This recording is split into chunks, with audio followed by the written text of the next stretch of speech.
இயேசு கிறிஸ்துவின் நாமத்தினாலே உங்கள் அனைவரையும் வாழ்த்து வரவேற்கின்றேன்.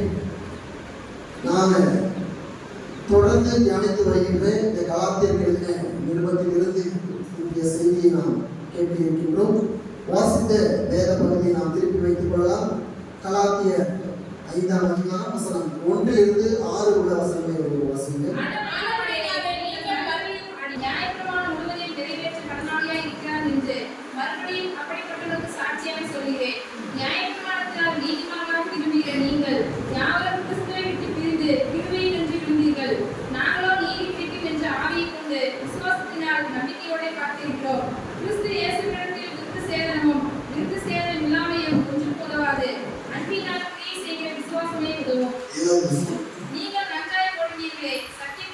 சின்ன ஒரு உதாரணத்தை நான் உங்கள் மத்தியிலே சொல்ல ஆசைப்படுகின்றேன்.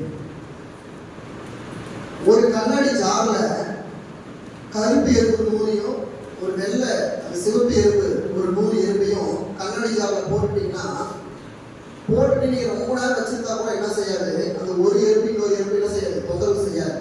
அது பாட்டுக்கு அதோட வேலை செய்யறதுக்கும் அமைதியா இருக்கும். அதே அந்த கண்ணாடி ஜார்ல போட்ட எறும்புகளை நீங்க அந்த ஜாரை ஒரு வாட்டி ஷேப் பண்ணிட்டு அல்லது அந்த ஜாரை ஒரு வாட்டி குளிக்கிட்டு நீங்க விட்டீங்க அப்படின்னா அந்த 2 எறும்பு என்ன செய்யுமா, அந்த கருப்பு எறும்புலாம் அந்த சிவப்பு எறும்பு தான் தன்னுடைய எதிரின்னு சொல்லி அந்த எறும்புக்கு நேராக சொல்ல போடணும். அந்த சிவப்பு எறும்புல என்ன செய்யும், அந்த கருப்பு எறும்பு தான் எதிரி அப்படின்னு சொல்லிட்டு 2 எறும்பும் என்ன செய்யுமா, ஒன்றை ஒன்று மோதி ஒன்றை ஒன்று அது கொன்று கொள்ளும். இதுக்கு தெரியும், இந்த கருப்பு எறும்பு நினைக்குதான் சிவப்பு எறும்பு தான் என்னுடைய எதிரி அப்படின்னு சொல்லி. சிவப்பு எறும்பு நினைக்குமா, அந்த கருப்பு எறும்பு தான் என்னுடைய எதிரி அப்படின்னு சொல்லி. ஆனா உண்மையான எதிரி யாரு அப்படின்னு சொன்னா, யார் அந்த ஜாரை ஆட்டினாங்களோ அவங்க தான் உண்மையான எதிரி. இது ஏன் நான் சொல்ல போறேன் அப்படின்னு சொன்னா, நாம் ஒரு நல்ல ஒரு ஐக்கியத்துக்குள்ள, நல்ல ஒரு அன்பினால, உறவினால, குடும்பங்களுக்குள்ள நம்ம நல்ல ஒரு நிலைப்பாட்டுக்குள்ள இருக்கும் பொழுது, நல்ல ஒரு வாழ்க்கை உறவோடு நம்ம பயணிட்டு இருக்கும் போது, சபையில நல்ல ஒரு ஐக்கிய உறவோடு நம்ம பயணிட்டு இருக்கும் பொழுது, இப்படிதான் நம்மளே என்ன செய்யறாங்க, சில பேர் குலுக்கி விட்டுறாங்க, சேவ் பண்ணி விட்டுறாங்க. அவர்களுடைய அந்த தூண்டுதலின் நிமித்தம் நாம் என்ன செஞ்சுட்டு இருக்கிறோம், அந்த கருப்பு எறும்பை போல சிவப்பு எறும்பை போல நம்ம நம்மளுடைய எதிரி யாருமே தெரியாம என்ன செஞ்சிருக்கிறோம், ஒருவரை ஒருவர் பகைத்து வெறுத்து கொண்டு இருக்கின்றோம். இன்றைய கிறிஸ்துவ சமுதாயத்துல அநேக ஜனங்கள் இப்படியாக தான் இருக்கிறாங்க. யாருக்காக தன்னுடைய வாழ்க்கை வாழ்கின்றோம், எதற்காக வாழ்கின்றோங்கிற ஒரு சரியான புரிதல் இல்லாம, ஒரு சரியான நிலைப்பாடு இல்லாம, ஒரு உண்மையான நிலைப்புத்தன்மை இல்லாம, கண் போன போக்கில் ஒரு மதமான ஒரு வாழ்க்கையை வாழ்ந்து கொண்டிருக்கிறார்கள். நம்முடைய குடும்பங்களிலும் சரி, நம்முடைய கிறிஸ்துவ ஐக்கியத்திலும் சரி, நம்மையும் இப்படி அநேகர்கள் நம்மை நம்முடைய விசுவாசத்தை சீர்குலைக்கின்ற வகையில, நம்முடைய அன்பை சீர்குலைக்கின்ற வகையில, நம்முடைய உறவை குறிக்கின்ற வகையில நம்மை அநேகர்கள் தூண்டி விடுவார்கள். அநேகர்கள் நம்முடைய விசுவாசத்தை பரீட்சை பார்ப்பதற்கென்று அநேக காரியங்களை செய்வார்கள். ஆனா நீங்களும் நான் என்ன செய்யக்கூடாது என்று சொன்னால், அந்த எறும்புகளை போல யாருக்கு இந்த பிரச்சனைக்கு காரணம் யாருமே தெரியாமல் நம்மோடு அன்போடு இருக்கின்றவர்கள் மத்தியில நம் பிரச்சனைகளையும் சண்டைகளையும் மற்றும் முக சுழற்சிகளையும் நாம் என்ன செய்யக்கூடாது. இந்த கலாத்தியர் நான் தேசத்தில் இருந்த ஜனங்களுக்குள்ளே இப்படிப்பட்ட பிரச்சனை தான் இருந்து கொண்டிருக்கிறது. பவுலுடைய ஊழிய பிரயாணத்துல பவுலுடைய சுவிசேஷங்களை கேட்டு உண்மையாக மனம் திரும்பி உண்மையாக கிறிஸ்துவுக்குள்ள நல்ல ஐக்கிய நிலைப்பாட்டில் இருந்த கலாத்தியர்களுடைய வாழ்க்கை என்ன ஆயிடுச்சு சொன்னா, போக போக அவர்கள் மற்றவர்களுடைய போலியான தவறான தீர்க்க தரிசனங்களையும் தவறான போதனைகளுக்குள்ளாக இணங்கி அவர்கள் மதிமயங்கி போனார்கள். அவருடைய தவறான உபதேசங்களுக்குள்ளாக இழுப்புண்டு போனார்கள், புத்தி இல்லாமல் போனார்கள். அதனாலதான் பவுல் சொல்றாரு, புத்தி இல்லாத கலாத்தியரே, உங்களுக்கு ஞானம் இல்லையா, உங்களுக்கு புத்தி எங்கே போனது?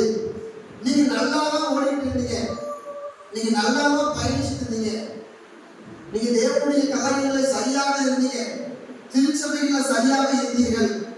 ஆனா உங்களை இப்படி இழுப்புண்டவர் யார்? உங்களை இப்படியாக இழுப்புண்டு உங்களை வசைப்பாடினவன் யார்?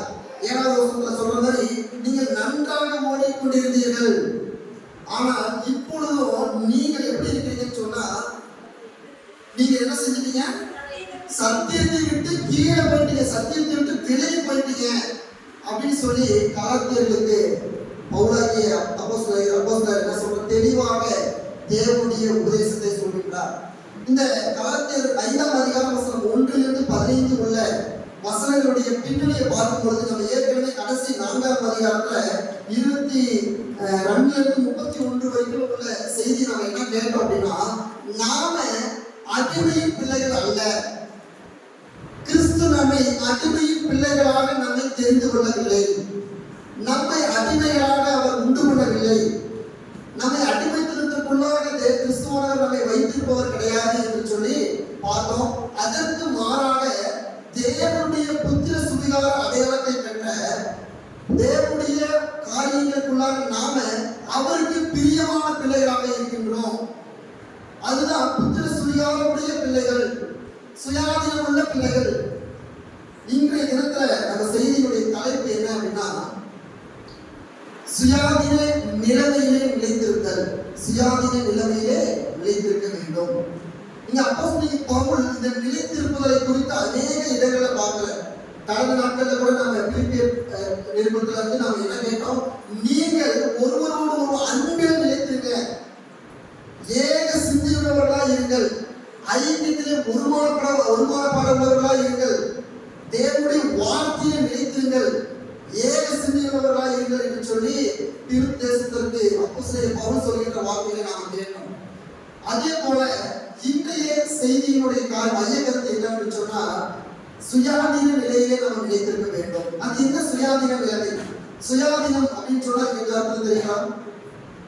சுயாதீனம் என்ன சார், என்ன பாஸ்டர் நீங்க ஏதோ புதிய பாசம் பேசுறீங்க, நீங்க வேற ஏதோ மொழியை கேட்குறீங்க.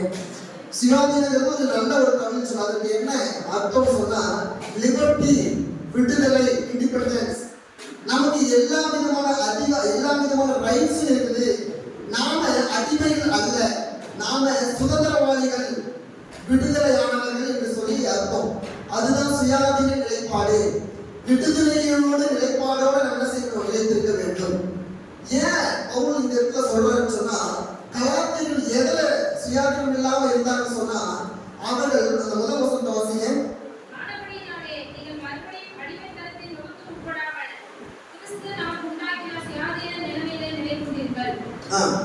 நீங்கள் அடிமையின் நுகத்தடிக்கு உட்படாமல் சுயாதீன நிலைமையில நிலைத்திருங்கள். அப்ப அவர்கள் எதுல நிலைத்திருக்காம போயிட்டாங்கன்னா, தேவனுடைய சுயாதீனத்துல நிலைத்திருக்கவில்லை. அவர்கள் எதற்குள்ளாக இருக்கின்றார்கள்? அவர்கள் உலகத்திலான அடிமைத்தனமாகிய பாவங்களுக்குள்ளாக இருக்கின்றார்கள். அதே சமயம் விருத்த சேதனத்திற்கும் நியாய பிரமாணத்திற்கும் இணைந்து போனார்கள். நியாய பிரமாணமும் விருத்த சேதனமும் கிறிஸ்துவும் கூட மூணு சேர்ந்தாதான் நாம ரட்சிப்படைய முடியும். வெறும் கிறிஸ்து மாத்திரமே நம்மை ரட்சிக்க முடியாது. நியாய பிரமாணமும் நமக்கு தேவை, விருத்த சேதனம் கட்டாயம் நமக்கு தேவை. இப்படி இருக்கின்ற ஒருவர்களுக்கு தான் ரட்சிப்பானது நமக்கு கிடைக்கும். இவர்கள் தான் பரலோக ராஜ்யத்தை சுதந்திரித்துக் கொள்ள போகின்றவர்கள் என்று சொல்லி தங்களுக்குள்ளேயே ஒரு நிலைப்பாட்டை வைத்திருந்தார்கள். அதனாலதான் அப்போஸ்தலன் பவுல் சொல்றாரு, நியாய பிரமாணமும் இல்ல, விருத்த சேதனமும் இல்ல, தேவனுடைய கிருபை வேண்டும், அந்த கிருபையினால பெறுகின்ற விசுவாசம் வேண்டும். அதனாலதான் உங்களுக்கு ரட்சிப்பு கிடைக்கும். இந்த ரெண்டும் உங்களுக்கு வேணும்னா நீங்கள் முதலாவது மனம் திரும்ப வேண்டும் என்று சொல்லி அவனை தொடர்ந்து அந்த பிரசனத்தை எடுத்துக்கொண்டிருக்கிறார். அப்போ நம்ம ஏற்கனவே பார்த்தோம், நன்றாக ஓடிக்கொண்டிருந்த கலாத்தியர்களை திசை திருப்பினவர்களுடைய உபதேசம் என்னவா இருந்திருக்கும்? நீங்கள் நியாய பிரமாணத்துக்கு உட்பட்டவர்களாய் காணப்படணும், உடன்படிக்கைகளை கை கொடுக்கணும், கட்டாயம் எல்லோரும் விருத்த சேதனம் பெற்றிருக்கணும் என்று சொல்லி இவர்களை வசைப்பாடினார்கள், இவர்களை மதிமயக்க செய்தார்கள். அப்படிப்பட்டவர்களுக்கு அப்போஸ்தலன் பவுல் என்ன சொல்றாருன்னா, நீங்கள் சுயாதீனமாய் இல்லாம சுயமான அடிமைகளாய் இருக்கிறீர்கள், நீங்கள் அடிமைத்தனத்தின் பிள்ளைகளாக இருந்தீர்கள். இப்போ அப்படிதான் இருக்கு பாக்குறீங்க. கலாத்தியர்களுக்கு கிறிஸ்துவுக்குள்ளாக சுயாதீனமாய் வருவதற்கு அவர்களுக்கு விருப்பம் கிடையாது. அவர்கள் அந்த அடிமைத்தனத்தின் பிள்ளைகளாகவே காணப்படணும். அந்த அடிமைத்தனத்திற்குள்ளாகவே அவர்கள் இருக்கணும்னு சொல்லி பிரயாசப்பட்டாங்க. அவர்கள் அந்த கம்ஃபர்ட் ஜோனை விட்டு வெளியே வர விரும்பல. அவர்கள் அந்த அடிமைத்தனங்கிறது அவர்களுக்கு எது ரொம்ப சௌகரியமா இருக்குதோ, எது ரொம்ப இலக்கமா இருக்குதோ, ரொம்ப அவர்களுக்கு தயவா இருக்கின்றதோ அந்த காரியத்திலேயே அவர்கள் ஸ்டேபிளா இருக்கணும்னு சொல்லி அவர்கள் நினைத்திருந்தார்கள், அவர்கள் விரும்பினார்கள். ஆனால் பவுல் சொல்றாரு, நீங்கள் இப்படி இருக்கக்கூடாது, இதுதான் அடிமைத்தனம். நீங்கள் அடிமைத்தனத்தின் நுகத்துக்கு உட்படாமல் தேவனுடைய காரியங்களை நீ என்ன செய்திருக்கணும், சுயாதீனத்தின் நிலைமையில நிலைத்துக் கொண்டிருக்க வேண்டும். அதனாலதான் பவுல் அங்கே அந்த கிருபை உபதேசத்தை மீண்டும் மீண்டுமாக அவர்களுக்கு சொல்லிக் கொண்டிருக்கிறார். அதே சமயம் எச்சரிக்கை கொடுக்கின்றார். நீங்கள் இப்படி இருந்தீங்கன்னு சொன்னா கட்டாயம் உங்களுக்கு இவ்விதமான நெருக்கடிகள், இவ்விதமான பிரச்சனைகள், தேவனுடைய கோபாக்கினை உங்கள் மேல நிகழும் என்று சொல்லி அந்த எச்சரிப்போடு கூடிய கிருபை உபதேசத்தை கொடுக்கின்றார். அப்ப இந்த கலாத்தின் 5ஆம் அதிகார வசனம் 1 - 15 வாசிக்கும் பொழுது வசனங்கள் 1 - 6 உள்ள காரியங்கள் விருத்த சேதனமும் நியாயப்பிரமாணமும் தேவையில்லை ரட்சிப்புக்கு. அது வைத்துக் கொண்டிருக்கலாம், நீங்கள் அதை நீங்கள் பெற்றுக்கொள்ளலாம், ஆனால் அதன் மூலமாக ரட்சிப்பு உங்களுக்கு வழங்கப்படாது என்பதை அவர் மிக தெளிவாக பிரசங்கிக்கிறதை பார்க்கிறோம். அடுத்தது 7 - 15 உள்ள வசனங்களை நீங்கள் தியானிக்கும் பொழுது உங்களை இந்த மாதிரியான நிலைமைக்கு கொண்டு வந்தவர்களுடைய காரியத்திற்காக அவர் பவுலுக்கு எச்சரிக்கை கொடுக்கின்றார். உங்களை இவ்விதமாக தவறான போதைக்குள்ளாக இழுக்கின்றவர்களுக்கு என்னென்ன நிகழும், அதற்கு மாறாக நீங்கள் எப்படி இருக்க வேண்டும் என்று சொல்லி அவர் 7 - 15 உள்ள வசனங்களை அவர் குறிப்பிடுகின்றார். முதலாவது நம்ம 1 - 3 உள்ள வசனங்களை பார்க்கும் பொழுது கலாத்தியர்களுக்குள்ளாகவே என்ன இருந்துச்சுன்னு சொன்னா, அவர்களுக்குள்ளாக நியாயப்பிரமாணம் விருத்த சேதனத்தை தாண்டி தாங்கள் சரியாக இருக்கிறோம் என்கின்ற ஒரு பெருமிதம் அவர்களுக்குள்ளாக இருந்தது. நாங்கள் சரியாக தான் இருக்கிறோம். இந்த நிலைப்பாடு மிக மிக மோசமானது.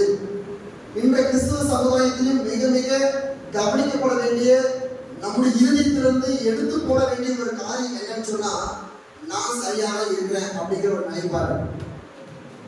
நான் சரியாக இருக்கிறேன், நான் செய்யறதெல்லாம் சரி, எனக்குள்ள எந்த ஒரு தவறும் இல்லை, நான் சரியாக தான் பேசுறேன், நான் சரியானதை தான் யோசிக்கிறேன் சொல்லி நம்மை நாமே ஜஸ்டிஃபை பண்ணிக்கொண்டு நியாயம் தீர்த்து கொண்டு நாம் ஒரு நிலைப்பாட்டுக்குள்ள இருக்கிறோம் பார்த்தீங்களா, அதுதான் மிக மிக தவறு. அப்படிப்பட்ட நிலைப்பாட்டில் தான் கலாத்தியர்கள் இருந்தார்கள். நாங்கள் தான் பரலோக ராஜ்யத்திற்குள்ளாக போக போறோம். இந்த புறஜாதி மார்க்கத்தார் ஒருவரும் வரப்போது கிடையாது. ஏன்னா புறஜாதி மார்க்கத்தார்கள் விருத்த சேதனம் பெறவில்லை, நாங்கள் விருத்த சேதனம் பெற்றுக் கொண்டிருக்கிறோம், நியாயப்பிரமாணத்தை முழுவதும் கை கொண்டிருக்கிறோம் என்கின்ற தனக்குள்ளே இருந்த பெருமிதம். அதை தான் பவுல் இங்கே மிக தெளிவாக எச்சரிக்கிறார். 4ஆம் அதிகாரம் 3ஆம் வசனத்தை காலத்து 4-3.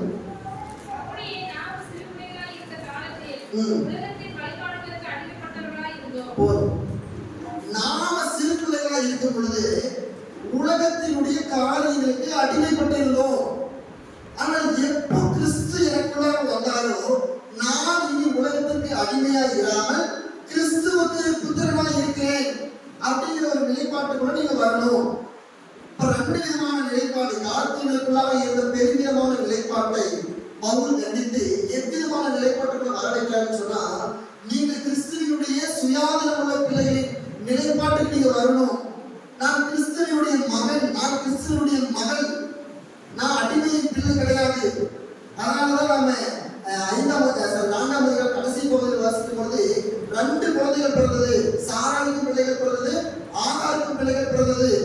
ஒரு குழந்தை அடிமைத்தனத்தின் பிள்ளையாக அந்த தலைமுறை மாறினது, இன்னொரு பிள்ளை வாக்குத்தத்தத்தின் தலைமுறையாக சுயாதீனம் உள்ள பிள்ளையாக வளர்ந்தது என்று சொல்லி நாம கடந்த கால செய்திகளை நாம் கேட்கிறோம். அப்போ நாம் இனி அடிமைத்தனத்தின் பிள்ளைகளாக இராதபடிக்கு சுயாதீனம் உள்ள பிள்ளைகளாக மாற வேண்டும். கிறிஸ்துவ சமுதாயத்தில் இப்போ நம்ம பார்க்கும் பொழுது இன்னும் நமக்குள்ள சுயாதீனமான கிறிஸ்துவ எண்ணங்கள் இருக்கின்றதா, இல்ல இன்னும் நம்ம உலகத்திற்கு அடிமைத்தனமாக தான் இருக்கிறோம்? யோசித்து பாருங்க. உலக ரீதியான அடிமைத்தனம்னு சொல்லும்போது நாம எல்லாருமே என்னத்தை ஃபோக்கஸ் பண்றோம்? பெருவிதமான பாவங்கள் தான். கொலை செய்யறது, விபச்சாரம், பேசித்தனம், களவு செய்யறது, திருடுறது, இப்படி பொய் சாட்சி சொல்றது, இப்படிப்பட்ட காரியங்களெல்லாம் நாம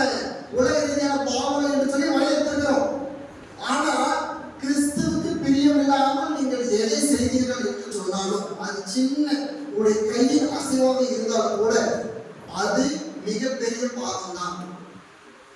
உலக ரீதியாக நாம் அப்படிதான் நம்ம வசைப்பாடி கொண்டிருக்கிறோம். கிறிஸ்துவுக்குள்ளேயும் நம்ம இருக்கிறோம், உலக ரீதியான காரியத்துக்குள்ளாக நாம் இருக்கிறோம். ஆனா அதுதான் பவுல் மிக தெளிவாக சொல்கின்றார், நீங்கள் உலகத்தின் அடிமைத்தனத்தின் முகத்தடிக்கு உட்படாமல் இருக்கணும்.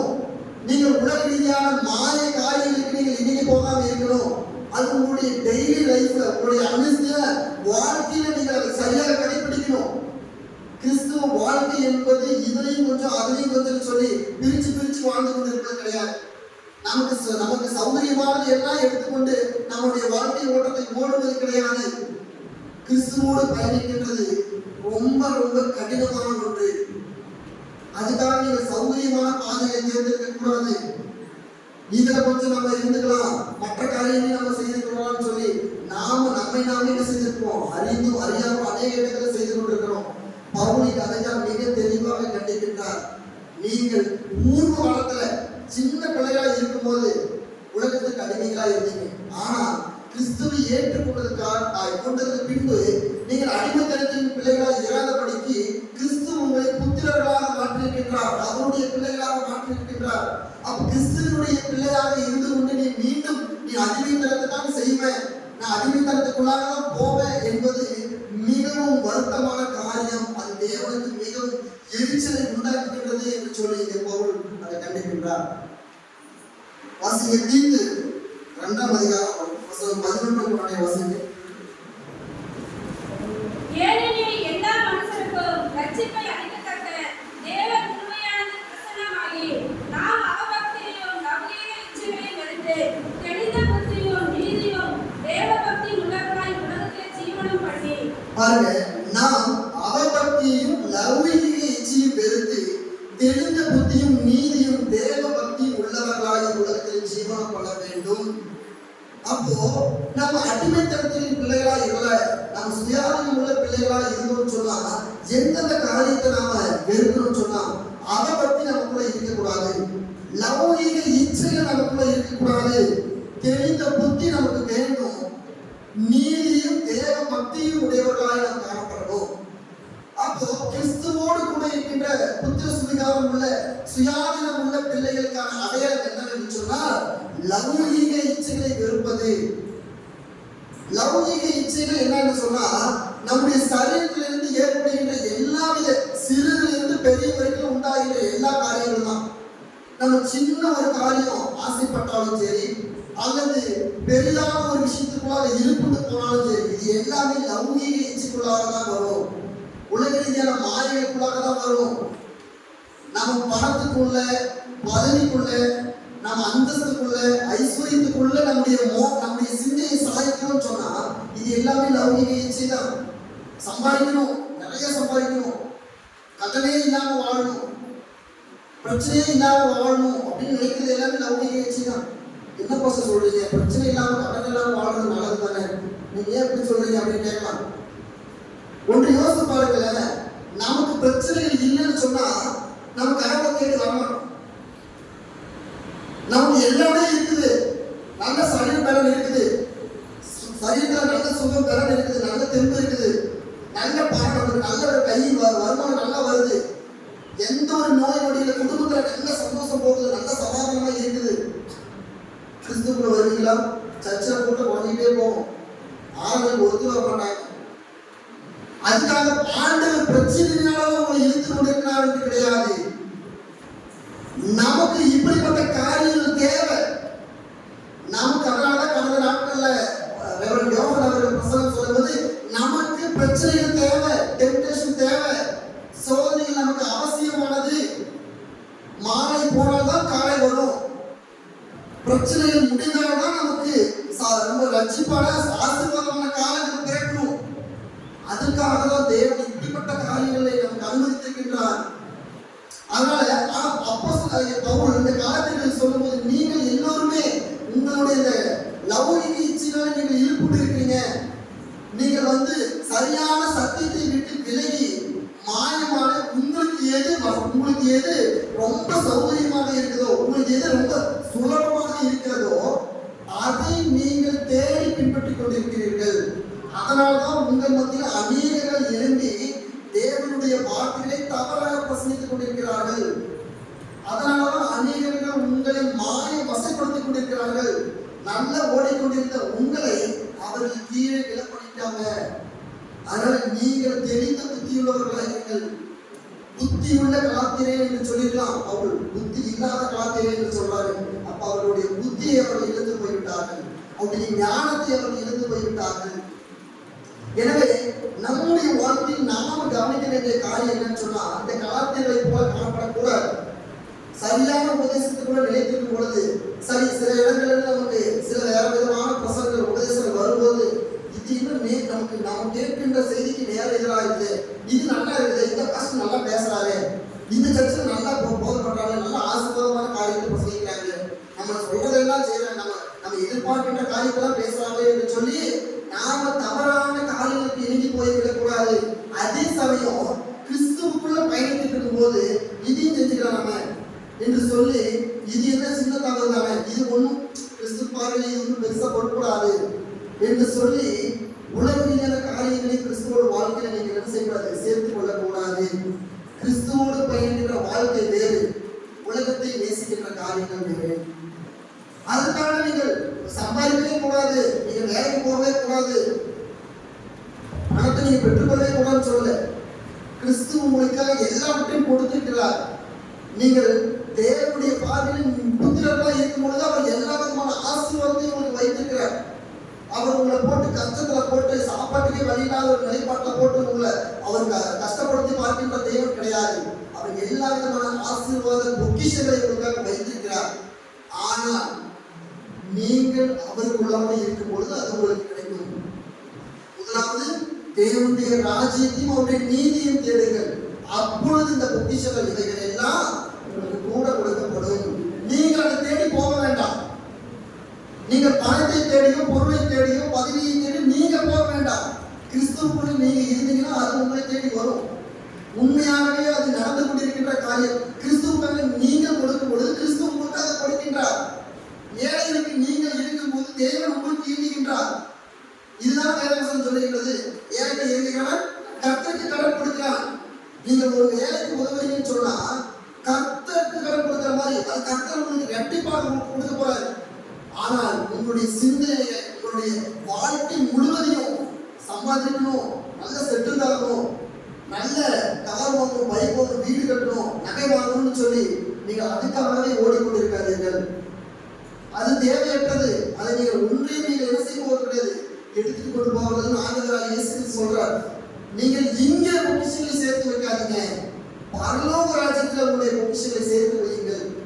அப்போ இது மட்டுமல்லாது பண ஆசைகளும் பொருளாசைகள் மாத்திரம் லௌகிக இச்சை கிடையாது. நம்முடைய சரீரத்தில் இன்னும் அநேக யோசனைகள் இருக்கின்றது. அதை நம்மளாவே தற்பரிசோதனை செய்து கொள்ளும்.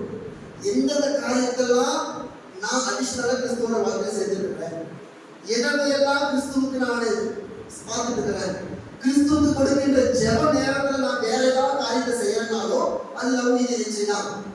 கிறிஸ்துவனுடைய சபை ஆராதனையில நான் வேற ஒரு காரியத்தை செய்து கொண்டிருக்கிறேன்னு சொன்னாலும் அது லௌகிக இச்சை தான். தேவனுக்கு கொடுக்க வேண்டிய இடத்துக்கு மாறாக நான் வேற ஒரு இடத்தை, வேற ஒரு காரியத்துக்காக என்னுடைய இடத்தை கொடுக்குறேன், என்னுடைய நேரத்தை கொடுக்குறேன், என்னுடைய சிந்தனையை நான் கொடுக்குறேன், என்னுடைய இறுதியை நான் கொடுக்குறேன்னு சொன்னா இது எல்லாமே லௌகிக இச்சைகள் தான், தேவனுக்கு பிரியமற்றது தான். அதனாலதான் தேவனுக்கு பிரியமில்லாத காரியங்களை செய்வது விக்கிர ஆராதனைக்கு சமம் என்று சொல்லி புதிய பாட்டை நம்ம பார்க்கிறோம்.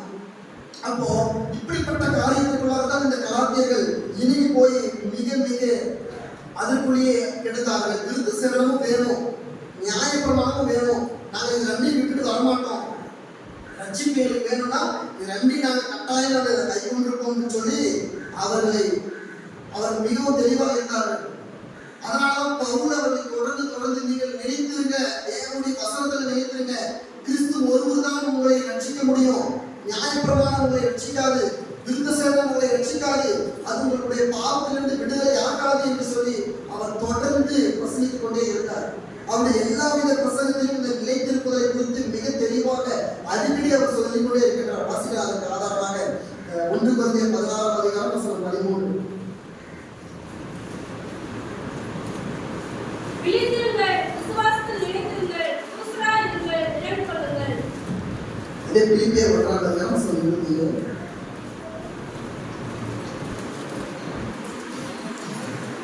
நான் வந்து உங்களை கண்டாலும் நான் வராமல் இருந்தாலும் நீங்கள் ஒரே ஆவியிலே உறுதியாய் நின்று ஒரே ஆத்துமாவிலே சுவிசேஷத்தின் விசுவாசத்திற்காக கூட போராடி எதிர்க்கிறவர்களால் ஒன்றும் மறக்காதிருக்கிறீர்கள் என்று உங்களை குறித்து நான் கேள்விப்படும்படி எவ்விதத்திலும் நீங்கள் கிறிஸ்துவின் சுவிசேஷத்திற்கு பாத்திரர்களாக மாத்திரம் நடந்து கொள்ளுங்கள். பாருங்க, பவுல் வந்து எல்லா கடிதங்களையுமே அவர் சொல்றாரு. பிலிப்பு பட்டணத்துக்கு எழுதும் போது சொல்றாரு, நான் வந்தாலும் சரி வராமல் போனாலும் சரி நீங்கள் தேவனுடைய வார்த்தையில நிலைத்திருங்கள், அவருடைய சத்தியத்துல நிலைத்திருங்கள், உங்களுடைய விசுவாசத்துல நிலைத்திருங்கள், ஜெபத்துல நிலைத்திருங்கள், வேத வாசிப்புல நிலைத்திருங்கள் என்று சொல்லி அவருடைய கடிதங்கள் மூலமாக தொடர்ந்து அதை முன்வைத்துக் கொண்டே இருக்கின்றார். அப்ப அந்த நிலைத்திருங்கள் என்பது மிக மிக அவசியமான ஒன்று. அது கடைபிடிக்க வேண்டிய மிகப்பெரிய ஒரு கட்டளைகள் அது ஒன்று. இது நம்ம பார்க்கும்போது பவுல் உடன்படிக்கைக்கும் நியாயப்பிரமாணத்திற்கும் திருத்து சேதனத்திற்கும் எதிராக தான் அவர் இருந்தாரா என்று சொல்ல கிடையாது. அவர் திருத்து சேதனத்தை எதிர்க்க கிடையாது, அவர் நியாயப்பிரமாணத்தை எதிர்க்க கிடையாது. அதற்கு மாறாக நியாயப்பிரமாணமும் திருத்த சேதனமும் ரட்சிப்புக்கு வழிவகுக்கிறது என்கின்ற அந்த போதனைகளை அவர் எதிர்த்தார்.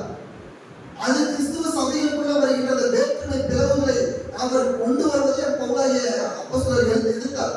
நீங்கள் நியாயப்பிரமாணத்தையும் விருத்த சேதனத்தை வைத்துக் கொண்டு ஒருவரை ஒருவர் தீர்க்காதீர்கள், ஒருவரை ஒருவர் குற்றம் சொல்லாமல் இருங்கள், நீங்கள் அதன் மூலமாக நீங்கள் ஒருவரை ஒருவர் நியாயம் தீர்த்து புறக்கணிக்காமல் இருங்கள் என்று சொல்லி சொன்னார். அவர் எல்லாருடைய இடத்திலையும் அவர் விருத்த சேதனத்தையும் நியாயப்பிரமாணத்தையும் மிக மிக அதனுடைய உண்மையான சாராம்சத்தை அவர் தொடர்ந்து சொல்லிக்கொண்டே இருந்தார். வாசிங்க, பிலிப்பியர் 3:5.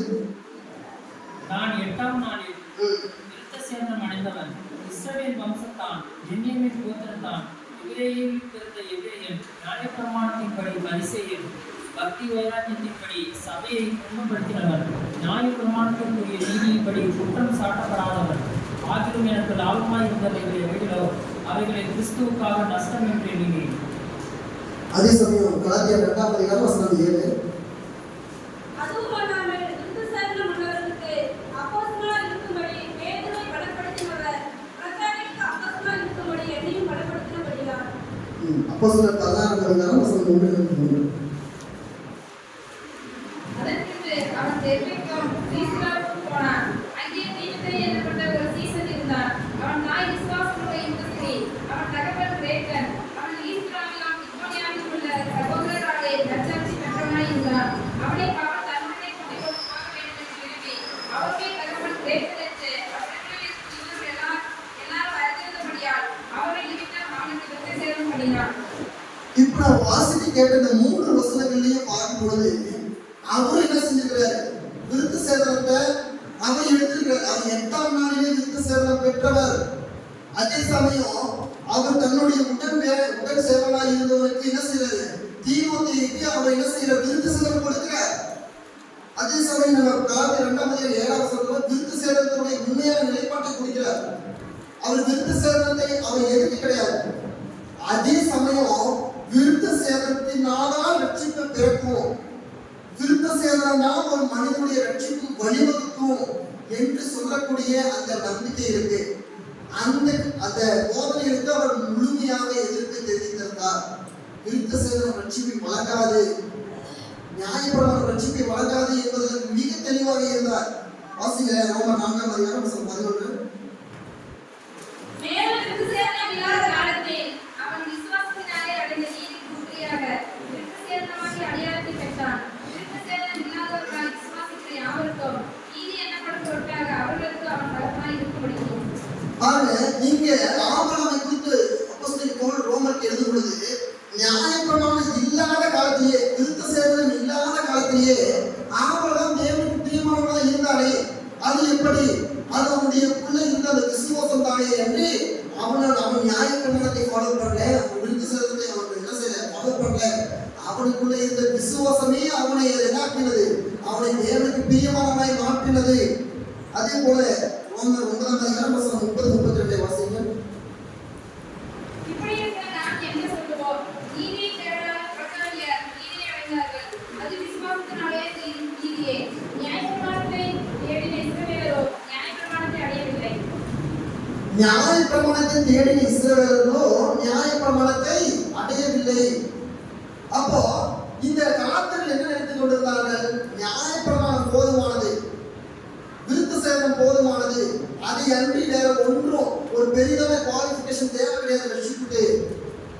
நமக்கு இப்ப நம்மளுடைய வாழ்க்கையில, நம்முடைய கிறிஸ்துவ வாழ்க்கையில நமக்கு இப்ப நியாயப்பிரமாணத்தை ஃபாலோ பண்ணுறது நமக்கு அவசியம் இல்லை.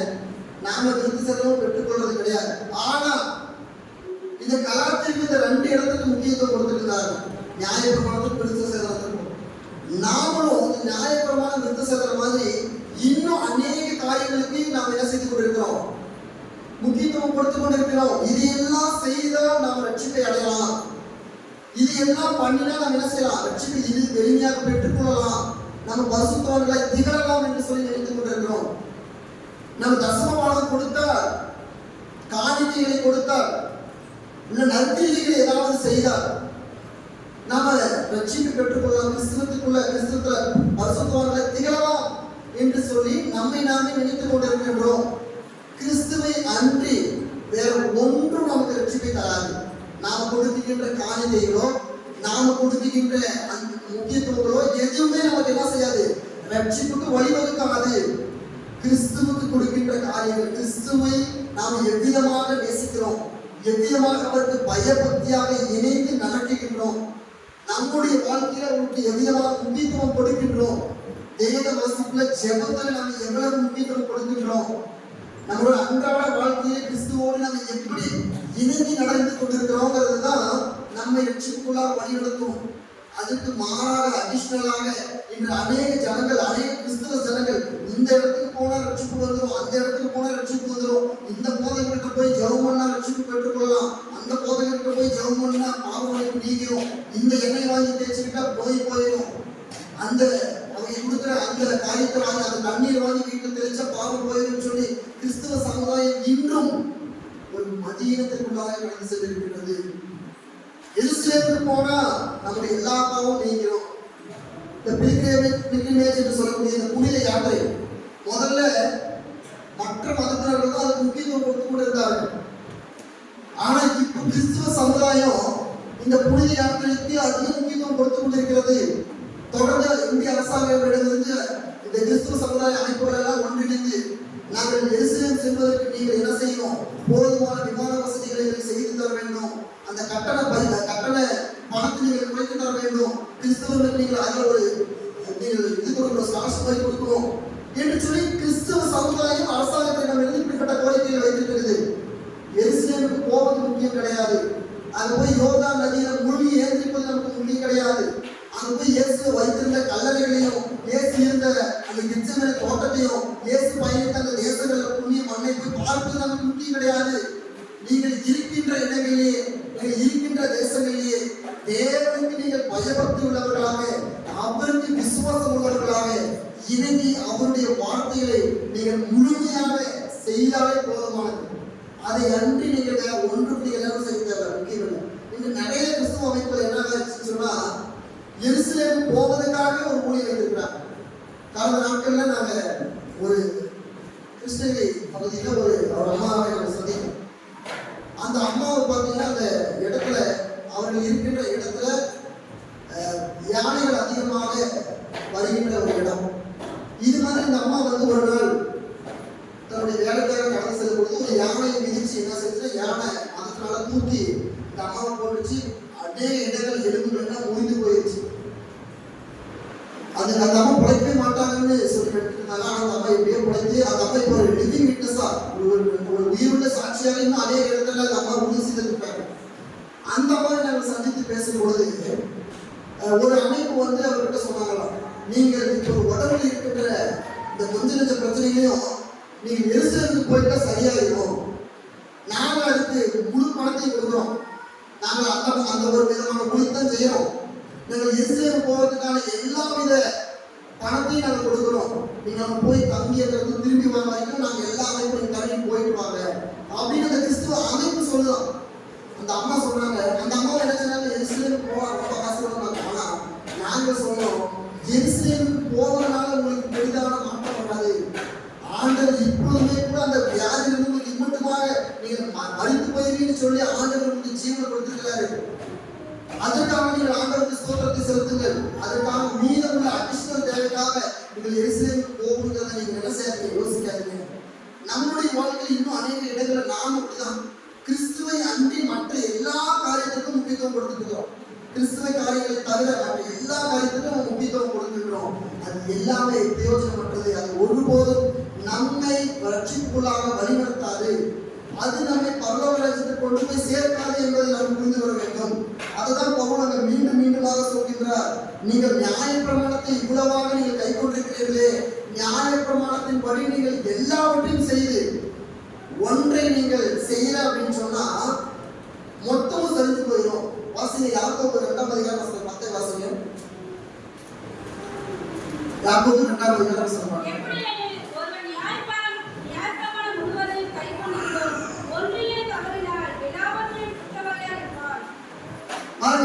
நியாயப்பிரமாணத்தை முழுவதும் கை கொண்டிருந்து ஒன்றை கடைபிடிக்கிறேன்னு சொன்னா எல்லாமே சரிஞ்சு போயிடும்.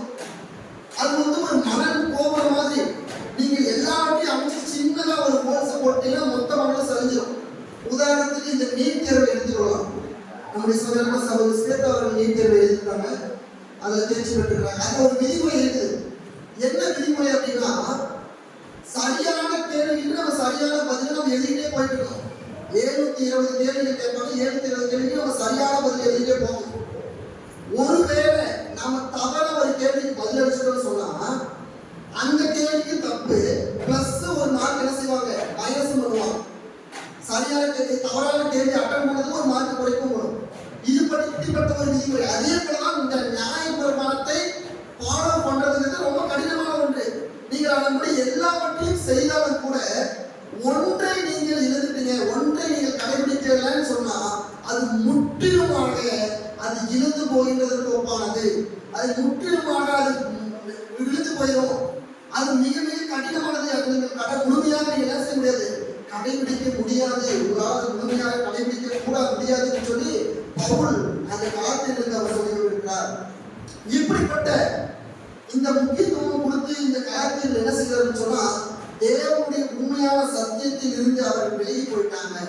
அதனால அவர்கள் என்னென்ன காரியத்தில் அவர்கள் இழந்தார்கள் சொன்னா, இந்த மதி இழந்து அந்த மதி மயங்கி இருக்கின்ற காலத்தில் முதலாவது என்ன செஞ்சாங்கன்னா, கிறிஸ்துவுக்கு இவர்கள் ஒரு பிரயோஜனமாக இல்லை, கிறிஸ்துவுக்காக இவர்களுக்கு ஒரு பிரயோஜனமும் இல்லைங்கிற ஒரு நிலைப்பாட்டுக்குள்ளாக தள்ளப்பட்டாங்க.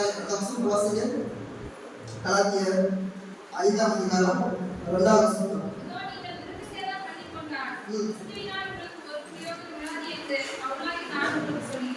நீங்கள் விருத்த சேவனம் பண்ணிக்கொண்டா நீங்க கிறிஸ்துவுக்கு உங்களுக்கு ஒரு பிரயோஜனம் இல்லை.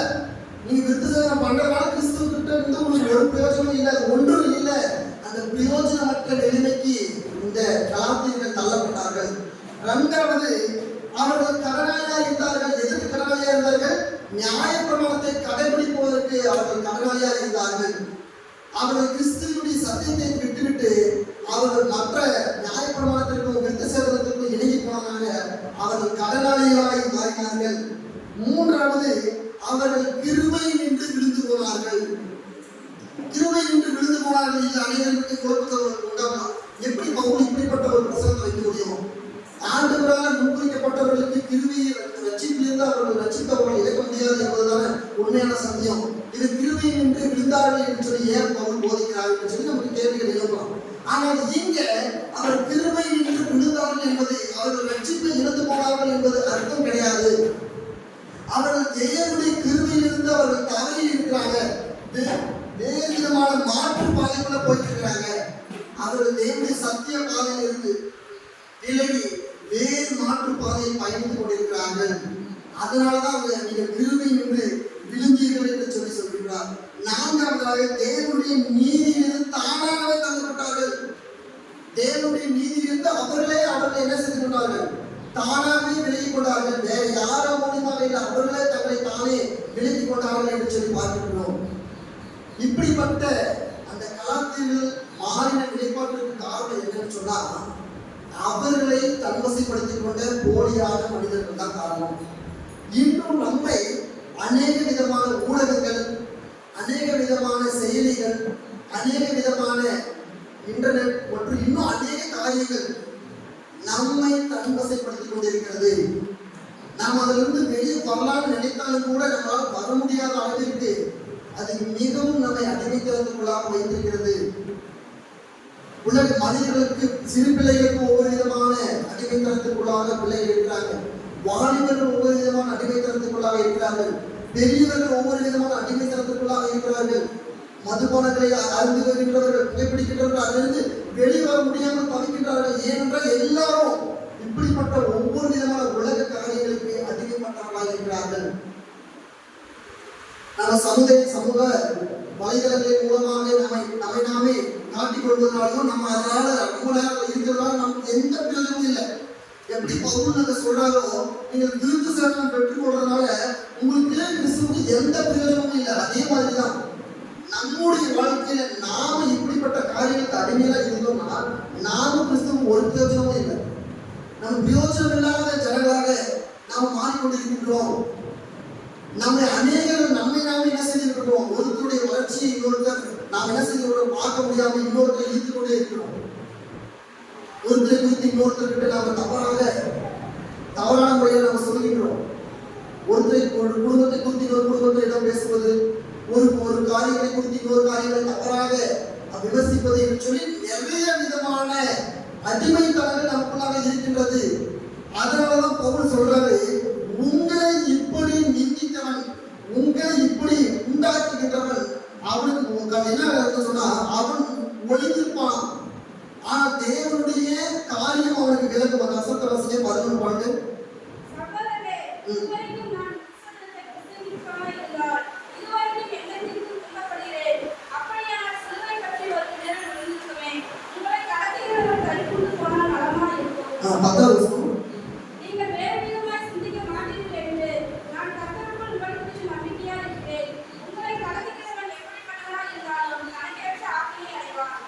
உங்களை கலக்குகிறவன் எப்படிப்பட்டவனாக இருந்தாலும் அவனுடைய ஆக்கினையை பெறுவான்.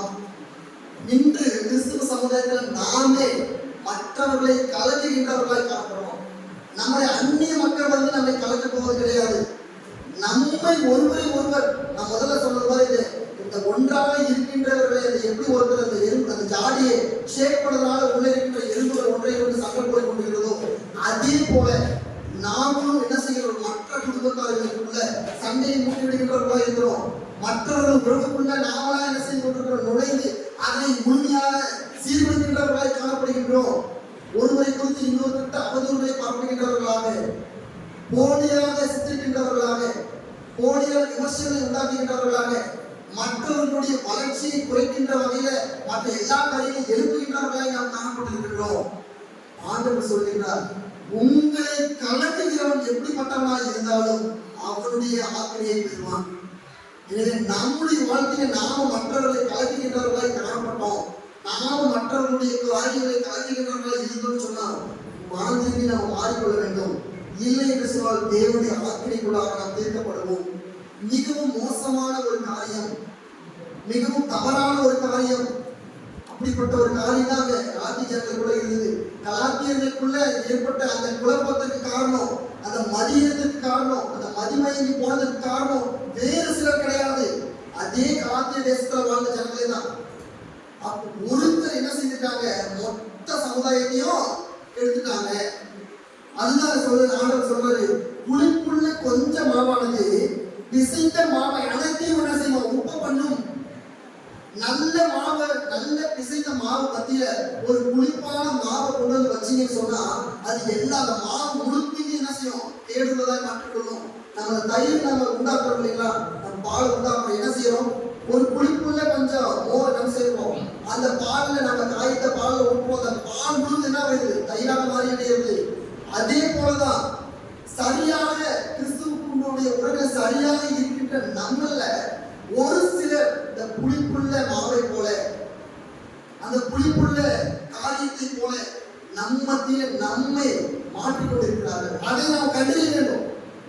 யார் என்னுடைய பாதையிலிருந்து என்னை மாற்றுகிறார்கள், அது யார், மனிதனை மாத்திரம் அல்ல. நான் சொல்லல, அது ஒருவேளை மொபைல் போனா இருக்கலாம், சமூக ஊடகத்தரமா இருக்கலாம், தொலைக்காட்சியா இருக்கலாம், நம்முடைய பெருமிதமா இருக்கலாம், நம்முடைய மேன்மையா இருக்கலாம்.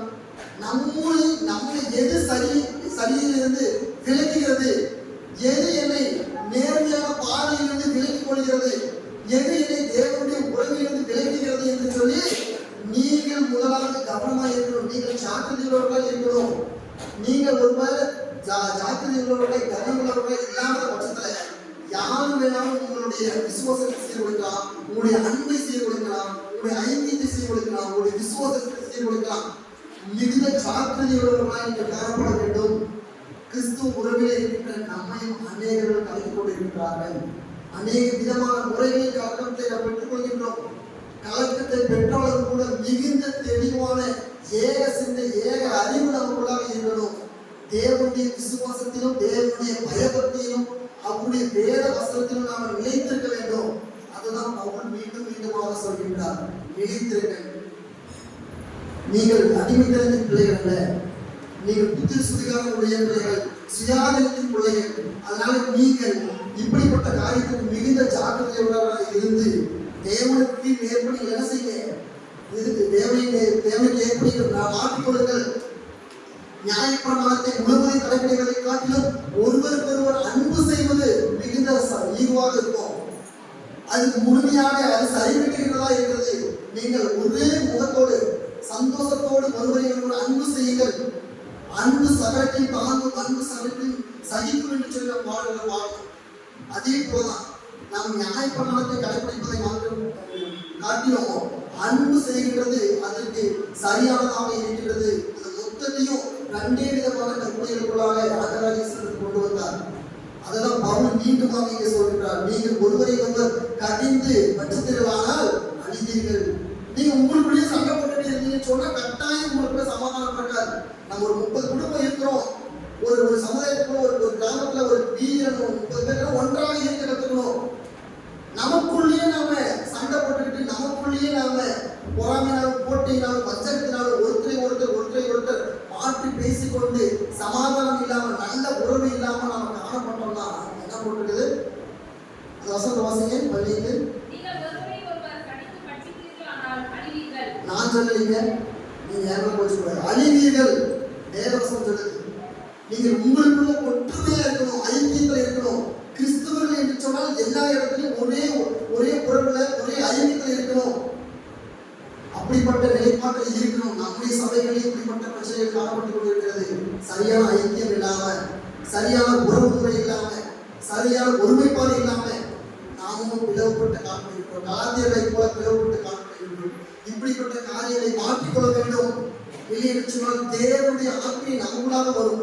அதே சமயம் நமக்குள்ள யார் பிரச்சனையை உண்டு பண்ணியிருக்கிறார்கள், நம்முடைய குடும்பத்துக்குள்ள யார் பிரச்சனையை உண்டு பண்ணி கொண்டிருக்கிறார்கள், திருச்சபைகளுக்குள்ள யார் பிரச்சனைகளை உண்டு பண்ணி கொண்டிருக்கிறார்கள் என்கிற அந்த நபர்களை நாம் கண்டறிந்து கொள்ள வேண்டும்.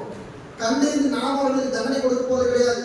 அவர்கிட்ட இருந்து நாம ஜாக்கிரதையா இருக்கணும். வசனம் சொல்றது, அவர்கள் எப்படிப்பட்டவர்களாக இருந்தாலும் தேவனுடைய ஆக்கினை அவர்களுக்குள்ளாக வரணும். நாம் அவர்களுக்கு வெளியும் நாம் செய்ய போது கிடையாது. ஆண்டவர் அவர்களை பார்த்துக் கொள்வார். ஆனால் நாம அவர்களுடைய ஆலோசனைப்படி, அவர்களுடைய யோசனைப்படி நாம் நடவாமல் தெளிந்த புத்தியுள்ளவர்களாக, ஏக சிந்தையுள்ளவர்களாக, ஏக அன்புள்ளவர்களாக ஒருவரை ஒருவர் தாங்கி சமாதானத்தோடும் சந்தோஷத்தோடும் ஒருமுனைப்பாட்டோடும் நாம் இருக்கணும் என்று சொல்லி அவர் சொல்கிறார். இறுதியாக சில வசனங்களை மட்டுமல்ல வாசித்து நாம் நிறைவு செய்வோம். எபிரேயர் 2ஆம் அதிகாரம் வசனம் 1. ஆகையால் நாம் கேட்டவைகளை விட்டு விலகாதபடிக்கு அவைகளை மிகுந்த ஜாக்கிரதையாய் கவனிக்க வேண்டும். அதே எபிரேயர் 3ஆம் அதிகாரம் 14ஆம் வசனம்.